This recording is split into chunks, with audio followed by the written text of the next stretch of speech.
මේ තියෙන්නේ අපි සීක්‍රට් ස්පීක් එකට ගියපු ලස්සන දවසක්. ඇතුළට ගියපු ගමන්ම රසම රස කේක් ටිකක් තමයි දැක්කේ. ඒකේ රසම රස කේක් වගේම ලස්සනම ලස්සන කේක් ගොඩාක් තියෙනවා. මම අද ඉතාලියන් ඩිෂ් එකක් try කරන්නම තමයි ආවේ.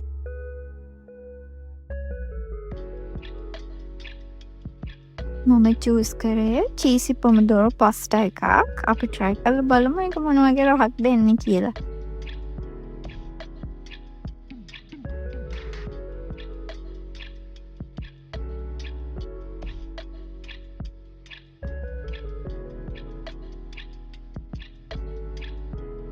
අපි කෑම යනකම් මම වීඩියෝ එකක් කරන ගමන් හිටියේ හස්බන්ඩ් හිතුවේ ෆොටෝ ගන්නවා කියලා. මේකට තමයි මේ හිනා වෙන්නේ.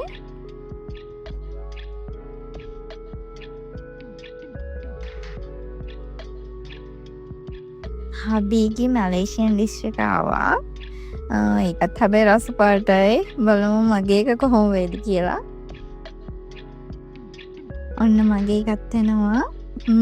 ඒකත් රස පාටයි. අපි try කරලා බලමු මොන වගේ රහක් දෙන්නේ කියලා. අපි බලමු මගේ ඩිෂ් එකද හබීගේ ඩිෂ් එකද ගොඩක්ම රස කියලා.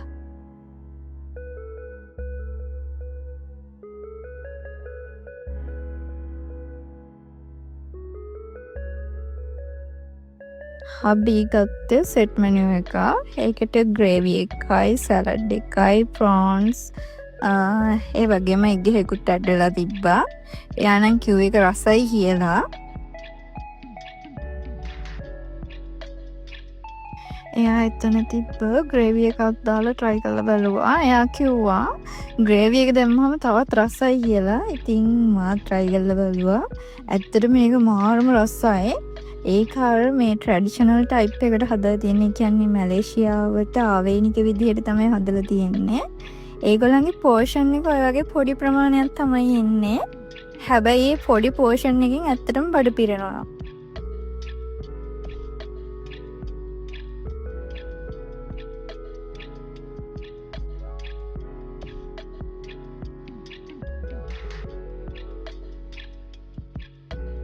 මගේ ඩිෂ් එකත් මාරම රසයි. ඒක හරිම චීසි ඇන් ටොමැටෝ ටේස්ට් එකක් තමයි එන්නේ. මගේ ටොමැටෝ ටික නම් ඇත්තටම ඉතුරු වුණා. මොකද මම ටොමැටෝ ගොඩක් කන්න ආස නැහැ. ඔයාලට පේන ඇත්තනේ අපි දෙන්නගේ කෑම දෙකේ මොන එකද වැඩිපුරම රස කියලා. හස්බන්ඩ්ගේ ප්ලේට් එකේ නම් මොකුත් නැහැ. මගේ ටොමැටෝ සෝස් එක නම් ඉතුරු වුණා. මේක ඉතාලියන් ඩිෂ් විතරක් නෙමෙයි, චයිනීස්, ජපනීස් ඒ වගේම ගොඩාක් ස්වීට් අයිටම්ස් උත් තියෙනවා. ඒ වගේම මොජිටෝ වගේ ඩ්‍රින්ක්ස් උත් තියෙනවා. ඔයාලා ඔතෙන්ටික් ටේස්ට් වලට කැමති නම් අනිවාර්යයෙන්ම සීක්‍රට් රෙසිපි එකට ගිහින් බලන්න. ආයෙත් වීඩියෝ එකකින් එනකම් thank you for watching my videos.